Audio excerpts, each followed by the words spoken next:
Hello, मी अंकिता. आपण पाहत आहोत एबीडी मराठी.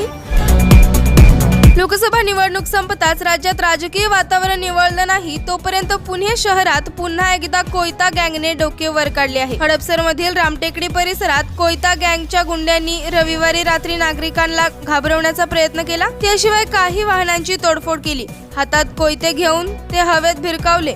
नागरिकांना धमक्या दिल्या. घरात घुसून बेदम मारहाण केल्याची प्रकरणे समोर आली आहेत. कोयता गँगच्या गुंडांकडून झालेल्या हल्ल्यात काही नागरिक जखमी झाले आहेत. त्यांच्यावर रुग्णालयात उपचार सुरू आहे. पोलिसांनी या घटनेत लक्ष घालून लवकरात लवकर गुंडांवर कारवाई करावी अशी मागणी नागरिकांनी केली आहे. पुण्याला जेव्हा नवे पोलीस आयुक्त मिळाले होते तेव्हा त्यांनी सर्व गुंडांना दहशत पसरवण्यावर आळा घालण्याची ताकीद दिली होती.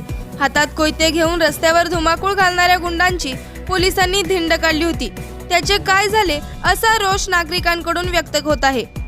त्याशिवाय लोकसभा निवडणुकीच्या काळात पुणे पोलिसांनी विशेष मोहीम राबवत कोयता गँगच्या गुंडांचा चांगलाच बंदोबस्त केला होता. रविवारी रात्रीच्या सुमारास रामटेकडी परिसरात टोळक्याने दहशत माजवली.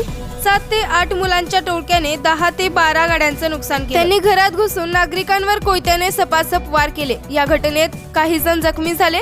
इतक्यावरच न थांबता या गुंडांनी परिसरात उभ्या असलेल्या वाहनांची तोडफोड केली. या प्रकरणी कोयता गँगच्या गुंडांवर पोलिसांनी कारवाई करावी असे नागरिकांनी आवाहन केले आहे. असेच नवीन अपडेट पाहण्यासाठी आपल्या एबीडी मराठी चॅनलला सबस्क्राईब करा आणि बेल आयकॉन प्रेस करा.